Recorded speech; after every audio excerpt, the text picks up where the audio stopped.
जय हिंद। इस वीडियो में हम लोग समझेंगे आसमानी बिजली क्या होती है लाइटनिंग स्ट्राइक जिससे कि व्यक्ति की मौत हो जाती है, और बादल गरजने से आवाज क्यों हो जाता है जिसे थंडर स्टॉर्म कहते हैं। क्या इन बिजली से बचा जा सकता है? क्या एक ही जगह पे कई बार बिजली गिर सकती है? क्या इसे हम स्टोर कर सकते हैं? तो समझिए, देखिए बिजली में सबसे पहला एक चीज आता है कि इसमें हमको साउंड बाद में सुनाई देता है, आवाज पहले दिख जाती है। तो इसका तो नॉर्मल रीजन है, आवाज की जो गति होती है वो बहुत धीमी होती है, इसलिए आवाज बाद में आता है। तो स्पीड तेज होने की वजह से लाइट पहले आ जाता है और साउंड बाद में आती है। गर्मी में पानी जो होता है भाप बनकर ऊपर उठ जाता है, और भाप बनकर जब ऊपर उठता है तो ऊंचाई पर जाने पर प्रत्येक 165 मीटर की ऊंचाई पर जाने पर टेंपरेचर में 1 डिग्री सेल्सियस की कमी आ जाती है। ये कमी क्यों आती है आपको ज्योग्राफी में बताएंगे। और ये जब ऊपर जाते हैं तो ये बर्फ के छोटे छोटे टुकड़े का रूप ले लेते हैं, जिसमें आप लोग कई बार देखते होंगे आसमान से बर्फ गिरता है। यही बर्फ जो होते हैं हवा के कारण आपस में टकराने लगते हैं, और टकराने से घर्षण उत्पन्न हो जाता है, और घर्षण के कारण स्टैटिक करंट उत्पन्न हो जाता है। और यह करंट का जो पॉजिटिव चार्ज होता है वो ऊपर चला जाता है, और निगेटिव चार्ज हो जाता है वो नीचे आ जाता है। अब ये निगेटिव जो होता है ना, पॉजिटिव को ढूंढता है कि हमको जहां पॉजिटिव मिल जाएगा वहां हम गिर जाएंगे। अब जब जमीन देखिए, जब बादल आते हैं तो जमीन पे हवा भी चलने लगती है, आंधी वगैरह भी आने लगता है, तो जिस वजह से घास वगैरह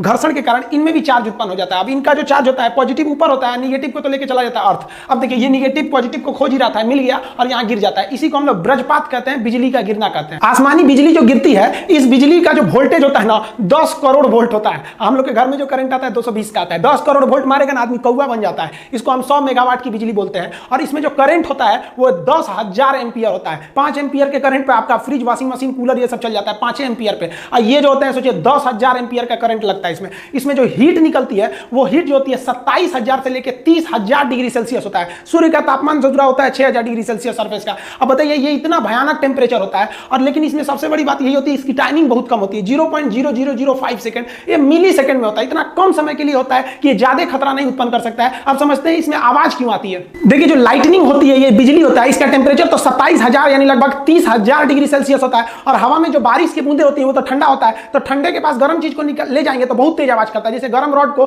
पानी में डालिएगा तो बहुत तेज आवाज करेगा। आप इसको किचन में देखते होंगे, तड़का लगाया जाता है ना, जब सब्जी उब्जी को छौंका जाता है तो तेल एकदम गर्म रहता है, और उसमें आप सब्जी डालेंगे तो हल्ला करने लगता है, ये पगला ही का एक डाला है, हम गर्म में ठंडा क्यों मिला रहा है, वही आवाज आने लगता है। तो यही जो होता है बिजली जो होता है उसका टेम्परेचर इतना तेज होता है कि वायुमंडल की हवाएं जो होती हैं वो क्या होती है दूर हटने के प्रयास करती है, क्योंकि जब गर्मी आता है तो गर्मी के कारण हवाएं दूर होती हैं। इसका टेम्परेचर इतना तेज होता है कि वहां पे जो हवा के पास जो नमी वगैरह रहती है उसको वाष्प बना के उसको बहुत तेजी से हटाता है, जिस वजह से एक आवाज उत्पन्न हो जाती है। आसमान से गिरने वाली बिजली से बचने के लिए बेंजामिन फ्रैंकलिन नामक वैज्ञानिक ने एक लाइटनिंग कंडक्टर या लाइटनिंग रॉड का निर्माण किया था, जिसे हम तड़ी चालक कहते हैं। यह कॉपर का बना होता है। यह क्या करता है, इसको हम लोग घर के ऊपर लगा देते हैं, और इसे वायर के द्वारा, यहां आप देख रहे होंगे यहां मोटा वायर लगाया गया है, इस मोटे वायर के द्वारा इसे हम लोग अर्थ यानी ग्राउंड में कर देते हैं। जो ग्राउंड होता है वो एक चार्ज सिंक होता है, यानी इसमें कितना भी हाई वोल्टेज का करंट दे दीजिएगा पृथ्वी को, वो खींच के अंदर लेके चला जाता है। तो ये केवल इसको टांग देने से नहीं होता है, इसके साथ साथ इसके अंदर हम लोग को ग्राउंड भी करना रहता है। टावर में भी देखेंगे ऊपर ये जो होता है तड़ी चालक होता है, लाइटनिंग रॉड, और इसको वायरिंग द्वारा नीचे ले जाया जाता है। तड़ी चालक कॉपर का बना होता है। इसमें होता क्या है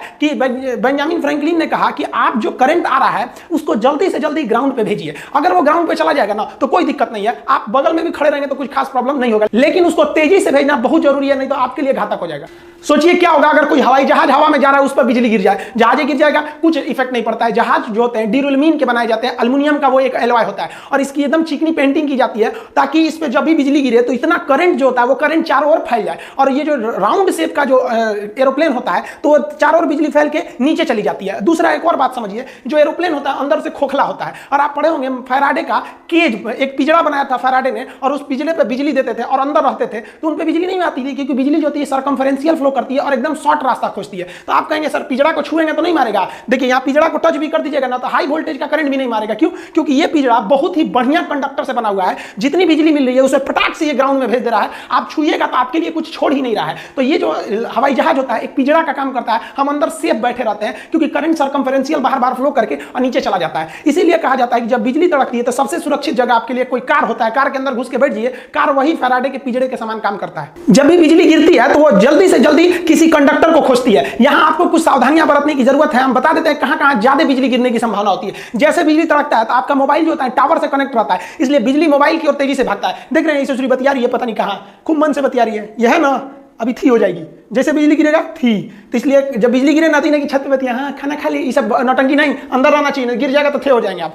पेड़ वगैरह के पास भी बिजली ज्यादा गिरती है। आप लोग कहते हैं दुधारू पेड़ के पास बिजली ज्यादा गिरती है। देखिए दुधारू पेड़ जिसमें दूध वगैरह होता है, जैसे बरगद को ऐसे मारिए तो हल्का हल्का दूध निकलने लगता है उसमें लिक्विड, तो दुधारू पेड़ से मतलब नहीं है। देखिए दुधारू पेड़ जो होते हैं उसमें ज्यादा भीगा होता है, वो जो भीगा वो ज्यादा होता है, इसलिए वो ग्राउंड से ज्यादा जुड़े रहते हैं। अब जो बिजली आ रही है वो ग्राउंड पे जाना चाहती है, उससे पहले ही आपको 20 फीट ऊपर पेड़ मिल जाएगा, कहेगा इधर से चलो ना। इसलिए बिजली गिरते समय या बारिश के समय पेड़ के नीचे नहीं रहना जाता है। जब बिजली तड़क रही होती है तो इस पर गिरने की संभावना ज्यादा रहती है। खाली मैदान में बिजली बहुत तेजी से गिरता है, इसलिए खाली मैदान में भागना नहीं चाहिए, वरना भागेंगे तो आप ही के ऊपर गिर जाएगा। खाली मैदान पे बैठ जाना चाहिए, उसको हम समझाएंगे। खाली मैदान पे भी गिरता है, खिड़की वगैरह पे मत झांकने लगिएगा, ऐसे लोहा का रेलिंग पकड़ के बहुत अच्छा बिजली तड़क रहा है, गिर जाएगा, इसी पे चल जाएंगे आप। यहाँ पे जो बिजली होती है वो तालाब के पास ज्यादा गिरती है, इसलिए बिजली के समय तालाब समुद्र के किनारे नहीं जाना चाहिए, क्योंकि वहां की बिजली गिरेगी तो ग्राउंड लेते हुए आपको भी चली आएगी वहां पर। ये टावर से हमेशा दूर रहिएगा। हालांकि टावर के ऊपर तड़ी चालक लगे रहते हैं, लेकिन उसके पास में भी उसका असर ज्यादा रहता है, वो इतना हाई वोल्टेज रहता है कि थोड़ा सा भी आपकी जान ले सकता है। आपको एक और गलती नहीं करना है, जब बिजली तड़क रही होती है तो लोग छाता लगा लेते हैं। छाता का जो रॉड होता है, आप रॉड को पकड़े रहते हैं, आप जमीन पर रहते हैं, तो जमीन से रॉड जो होता है ग्राउंड हो गया रहता है, और ये छाता को पकड़ के मार देता है करंट, बहुत तेज बिजली गिर जाती है। देखिए बकलोलिया पता नहीं किसका इंतजार करिए, छाता लगा के अभी जाएगी, वो धड़ाम से गिरेगा चल जाएगी।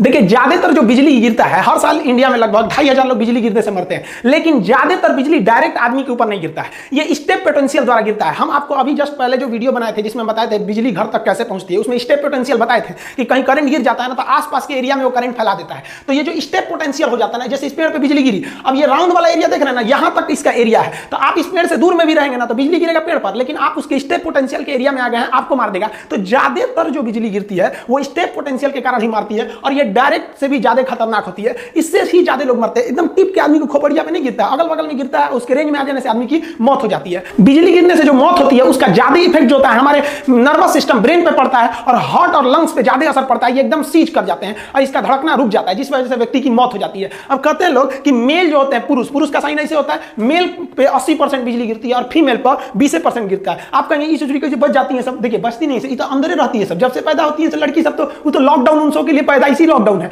लड़का बाहर और घूमते रहता है, मरते रहता है, कभी एक्सीडेंट से मरेगा, कचरा के मरेगा, कभी पतंग लूटने में मरेगा, सब नौटंकी लड़कों के भरोसे है, तो मरेगा कौन? लड़की। देखिए ऐसा नहीं है कि बिजली का झटका जो लगेगा तो 100% मरिए जाएंगे, बहुत से लोग बिजली के झटके से बच जाते हैं। बिजली का झटका जब लगता है तो उससे एक आपके शरीर पर एक दाग बन जाता है, जिसे हम कहते हैं लिचेनबर्ग। ये जो दाग होता है ये पेड़ के जड़ के समान हो जाता है। आप देखिए इस तरह से दाग बन जाता है, टैटू टाइप का बन जाएगा, जहां लगेगा बहुत खतरनाक हो जाएगा। तो ये बहुत कम शॉट लगा है, या फिर ये कह सकते हैं कि बिजली का मेन हिस्सा दूर गिरा है, ये केवल उसके चपेट में आ जाने से इस तरह के दाग बन जाते हैं। कुछ लोग कहते हैं कि जहां एक बार बिजली गिर जाती है वहां दोबारा नहीं गिरती है, गलत बात है। अमेरिका के स्टैच्यू ऑफ लिबर्टी के पास बहुत बार बिजली गिरते रहता है। राई सुलिवान नामक व्यक्ति के ऊपर 7 बार बिजली गिरा था, और 7 बार के बिजली के झटका को वो सह गया और आज भी जिंदा है। ऐसा नहीं कि बिजली केवल नुकसान ही करता है। एक व्यक्ति जिसका शरीर लकवाग्रस्त था, वो व्हील चेयर से नहीं उठ सकता था, एक बार वो अपने गार्डन में टहल रहा था इसे व्हील चेयर पे, तब तक बारिश शुरू हो गया, उसके ऊपर बिजली गिर गई, वो बेहोश हो गया। अगले दिन जब हॉस्पिटल से उसका आंख खुला तो उसका दिमाग का जो नस वगैरह था वो ठीक हो गया और उसका लकवा ठीक हो गया, वो चलने लगा। तो ये वरदान भी हो सकता है किसी के लिए, लेकिन इसकी संभावना ना के बराबर है। आपको हम बताएं कि बिजली कहां गिरने की संभावना रहती है और हमें क्या नहीं करना चाहिए। आप समझते हैं हमें क्या करना चाहिए अगर हम बाहर कहीं गिर गए तब। देखिए अगर आप कहीं मकान वगैरह में है तो सुरक्षित मकान के अंदर रहें, ये ज्यादा सुरक्षित है। लेकिन अगर आप खुले मैदान में है तो दौड़िए कभी भी नहीं, क्योंकि दौड़ने से आपके पैर के घर्षण से वहां पे इलेक्ट्रिसिटी जनरेट होती है और वो चार्ज को खींचने लगता है।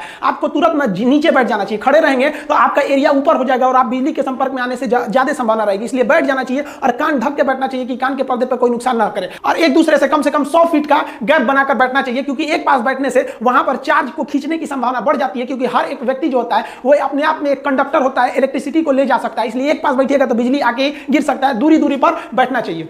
देखिए ये जो बिजली होती है ये बादलों के टकराने के कारण ही उत्पन्न होती है, और बिजली को हम 3 प्रकार से बांटते हैं। एक होता है इंट्रा क्लाउड लाइटनिंग, यानी जब बादल जो होता है, छोटा सा बादल का समूह होता है, इसी में एक ऊपर प्लस हो जाता है, नीचे माइनस हो जाता है, और इसी में टकराने के कारण जो बिजली उत्पन्न होती है उसे इंट्रा क्लाउड कहते हैं। ये बहुत ही कम दिखाई देता है और इससे आवाज भी नहीं आती। आप जितने भी बिना आवाज वाली बिजली देखे हैं वो इंटर क्लाउड होती है, यानी एक ही बादल दूसरे से नहीं टकराया है, अपने का ही चार्ज दूसरे को ट्रांसफर कर दिया है। अब जो दूसरा होता है वो क्लाउड टू क्लाउड, जैसे एक बादल इधर है और दूसरा बादल इधर है, अब बादल आपस में टकरा जाते हैं तो उसे क्लाउड टू क्लाउड लाइटनिंग कहते हैं। ये बहुत ही बड़ा होता है और इसमें आवाज बहुत ही तेज होती है, ज्यादा ज्यादातर आप यही देखते होंगे। अब एक होता है क्लाउड टू ग्राउंड लाइटनिंग, यानी बादल से सीधे ग्राउंड पे आ गया, तो इसको तो आप सीधे बोलते हैं वज्रपात, यानी बिजली गिर गया। ये बहुत भयानक आवाज करता है क्योंकि ये आसपास गिर गया रहता है। यही है, इसके बारे में तो हम आपको सब कुछ बता दिए। तो ये आप समझ गए क्या सावधानियां हैं, कहां गिर सकते हैं, कितने प्रकार का हो सकता है। नेक्स्ट वीडियो में हम समझेंगे कि राजनाथ सिंह रूस में गए और पुतिन ने उन्हें क्या दिया है, और रूस से आया आईएल जहाज भारत के लिए कौन से हथियारों को लेकर आया है। कुछ लड़कों का कहना है कि सर आप जो वीडियो बनाए थे कि चाइना को कैसे बाइकआउट किया जाए,